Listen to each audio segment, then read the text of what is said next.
So you know how the saying goes, happy wife, happy life. Nothing could be more true than on this house build. So when we planned this house, we were gonna do brick along the bottom and not brick the whole sides. But then we got to thinking that we wanted a little bit more character to the house. So Deb came up with this idea for what she calls the swoopy stoop. So we're gonna walk around the back of the house and start there. The guys are working up front, but I don't wanna show you that right away. So we got a new bricklayer and he's been coming here after hours. So he works all day at his business laying brick, and he's been coming here prepping our house to get ready to lay brick for these stoops. If you guys didn't know, we also have a Facebook page where we post videos, but we also post a lot of pictures, and we've been posting pictures of these little radius or semicircle foundations and saying that it's going to be part of a stoop, and Deb calls it a swoopy stoop. And if you've been watching our videos, you know Deb talks with her hands even more than me, but this is the swoopy stoop. And what he did was came in here and he mixed concrete in a wheelbarrow and he put it all in here to lay the foundation for the brick. So this is not like finished concrete by any means. This is just the foundation layer for him to lay the brick for the stoop. And we went back and forth with how we wanted the stoop to look and kind of laid it out on the ground with paint. And when you go around to the front, you're going to see just kind of how it comes to life. So that's the back stoop there. You can hear him cutting brick in the background. We're also going to do a step and a stoop here in the front. Well, this isn't really the front. This is the side entrance to the house. And again, we got this radius or semicircle, and this is just going to be one level step. But up here on top of the pad that we created for the house, and I'll get away a little bit so you can see it, but we come up about 4 or 5 feet on this site that we built, and then our concrete is a little bit higher than the site. It's just under that brick is where our concrete, our actual floor is. You can see it there. There's the floor, and there's the top of the brick. So I mention all that because we don't really need a step to get up in there. That's kind of a gentle step right there, but we wanted it to be a little bit more decorative, so we're actually going to put a step right there. And what I mean by a step right here is this is not that high, so you can definitely come from the ground once we landscape this and come into the house. But we're actually going to reduce that distance so it'll be easier to get into the house and also have a more decorative look when we put some brick down here. But besides having this concrete poured by hand by the bricklayer, we had another crew come in here and pour this by hand. And that's where our HVAC will go. And also we made the pad big enough to put a portable generator so that we can have backup power to the house. So we got electrical power coming to the house. That got installed yesterday.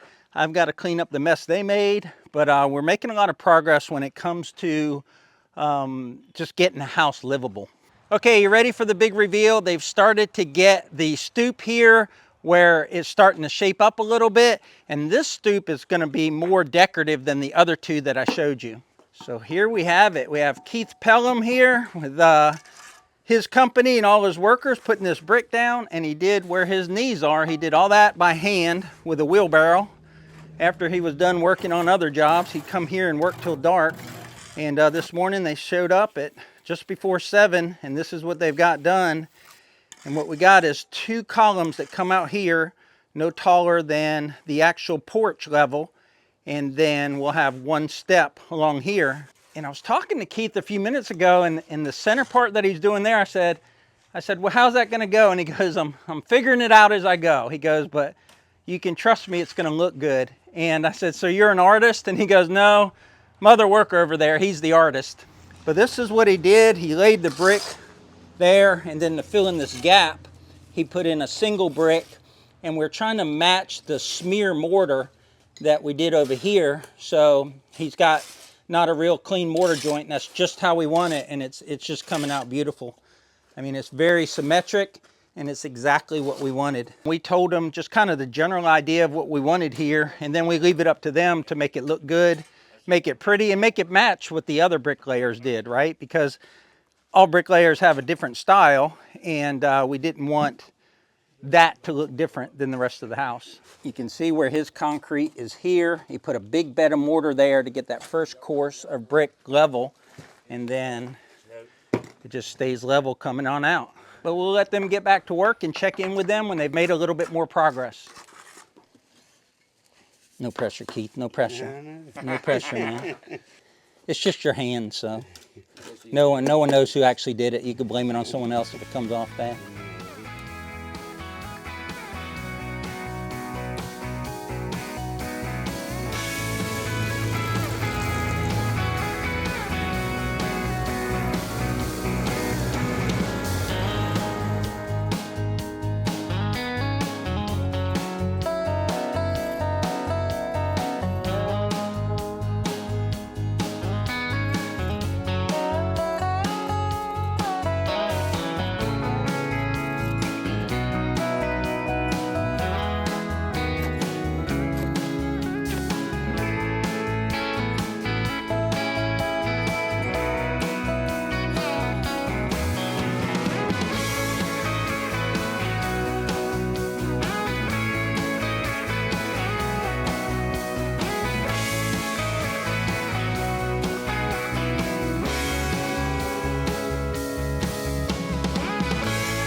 So the guys just left. They didn't get as much done as they thought they'd get done. They had some previous engagements. It's Saturday, so this is their 6th day of bricklaying this week.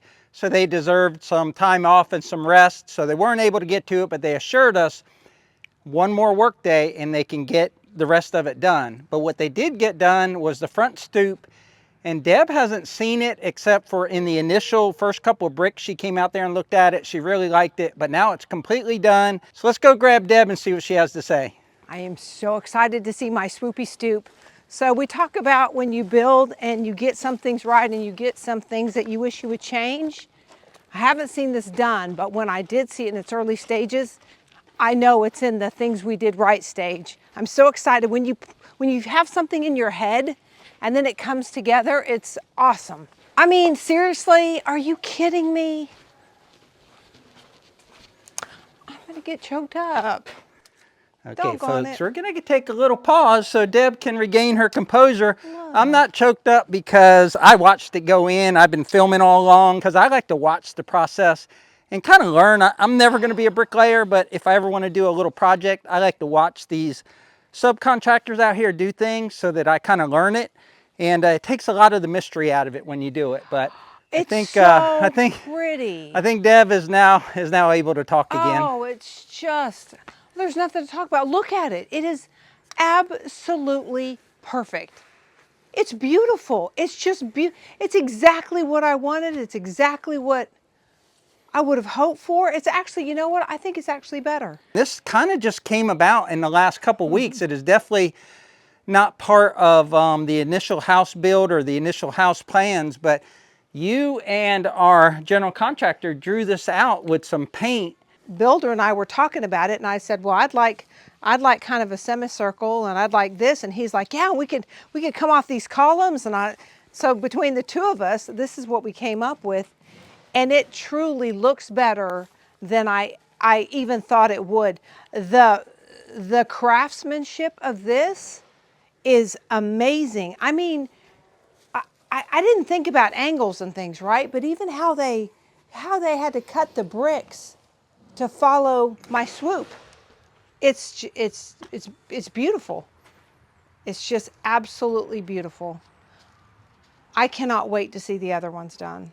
So when Deb drew this out with the paint with the contractor, it was originally just going to be like that step there.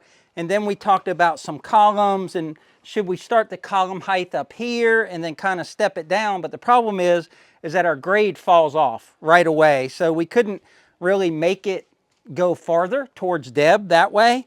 So I think what we came up with was probably the best use of this space. Like when he was doing these columns here, he wasn't sure how they were going to come out, because when you do an arc, you don't know until you start laying it how it's going to lay out. And then he had this space in the center, and I asked him, I said, what are you going to do there? He goes, I don't know yet. He said, I'm still trying to work through it, you know, whether to turn the brick sideways or long ways. And because it's two different brick layers, there's two different kind of styles of mortar here. So the way that we asked for the brick on the house to be was a smear finish, and that's their interpretation of a smear finish, and this is his interpretation of a smear finish. The mortar's the same, the brick are the same. It's actually leftover brick from the house, but there's a slight variation in the tooling of the mortar. But over time, and when it dries and it gets walked on, all that'll go away. But all right, so that is the swoopy stoop on the front, and Deb is just, she keeps saying wow, wow, wow, like you know, can't get over the fact that something you envisioned when it's done is way better than you thought it would be. And she was walking out in the pasture looking back at the house saying it kind of completes the look of the house, and it does. It just adds character, I guess, to the house. But there's been a lot of other things going on. There's the septic there behind me. It is packed in around the tank, so we got to get some fill dirt in there when we do our landscaping. But also for the landscaping, we've got to fix where they put in the electrical line. We have underground electrical from the transformer over there over to the meter box on the side of the house, and it's 91 feet. But before they laid the electrical, the contractor came in here and gave me the pad, and that pad will sit our HVAC and our portable generator. So they couldn't go straight there, so they had to come up and then put a sweep and then another sweep up to come in there. So we kind of gave them a little bit of a challenge, but they also gave themselves a little bit of a challenge. So I'll let Deb tell the story. So we worked with the Florida Power and Light engineer to get this put in. And when we bought the property, probably a year in, we brought underground electrical from the street all the way back here 800 feet. And then this transformer feeds all of the buildings on the property. So we have 200 amp service to the mega shed, 200 amp service to the house we built for my parents, and then 200 amp service over here to the new house. And one thing that we're finding is that you never can estimate or even think how much something will cost. Because what I wanted to do was get away from having so many meters. So I wanted to run 400 amp service up to the house and then backtrack 200 amps back to the mega shed and get rid of one meter bill, which is about $30 a month. But just the meter box to handle 400 amps was $2,500. That wasn't bringing the power back and hooking it up to the mega shed. That was just changing that 200 amp box to a 400 amp industrial box. And then, so I don't know, maybe it would have been $5,000, $10,000 to take 400 amps there and then bring 200 amps back. And it just blew my mind. So we didn't do that. And we also talked to the power company about us putting in this line with the excavator. We would have had to have put it down, I think, 42 inches, and they would provide the conduit, and then we would get a discount for us putting in this instead of their contractor. But we just figured that if we didn't get it right and they came here to pull the line, that would delay everything. So we just had them do it. It was around $500, but Deb was here for that, and I'm going to let her tell her the story of what happened right there. Well, first off, the young men that showed up, respectful, kind, this is what they do all day, right? They work 6 or 7 jobs a day.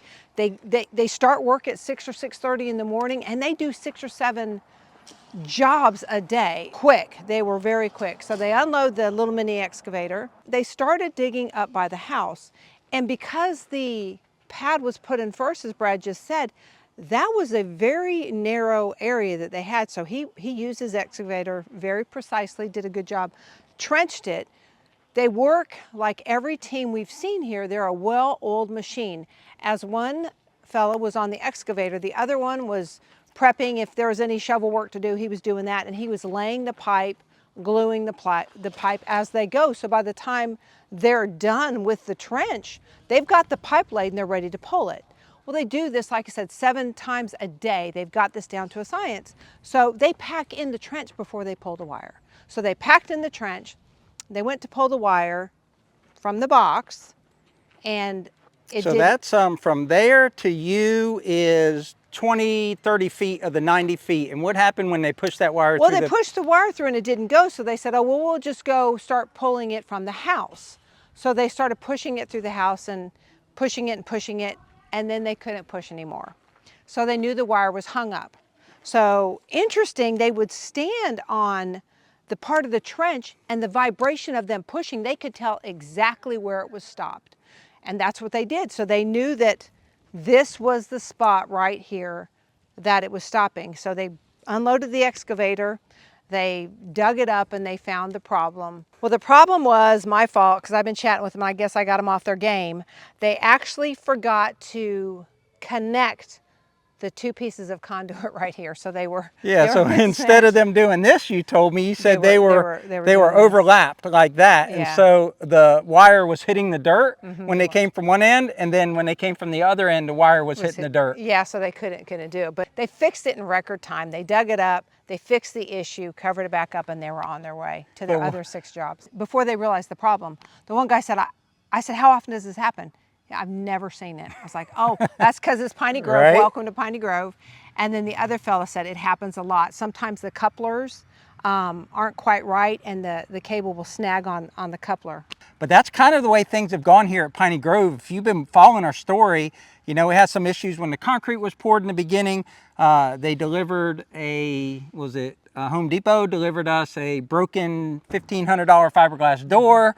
And then we recently ordered, Deb's been wanting a farmer's sink for a long time. She got a fire clay farmer's sink, beautiful sink, except for someone had put something on top of the package, and they had a lot of styrofoam and packing material in there and cracked the top of her sink.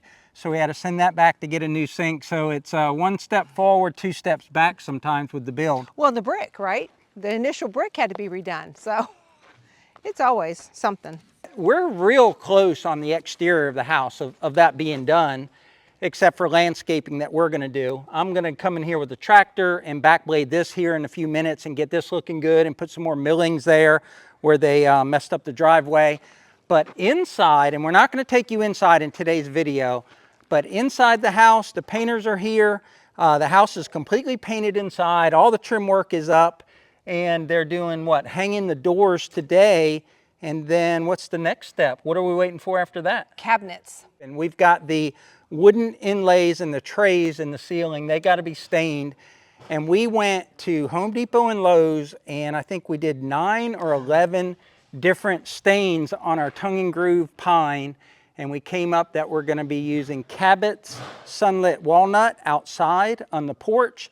And inside we're going to be using a weathered oak color from Cabot Stain. So we've got that stuff picked out. We've said a million times on the channel here that there's a lot of choices to be made, and most of the choices are done. I'm looking here at the garage, and that brings up another choice we had to make, and I'll let Deb close out the video when she talks about what we're going to do here at the garage. I had to think about that, what we're doing in the garage. We're going to park cars in it. We have a garage door coming, and drum roll, it is a black garage door. So the black garage door against the white, matching the black shutters and the black roof. So I think that's going to tie everything together, and it's going to be beautiful. Speaking of beautiful, we hope you guys have a beautiful and blessed day. Be kind to one another. Take care, and we'll see you on the next one. We'll catch you all on the next one, guys.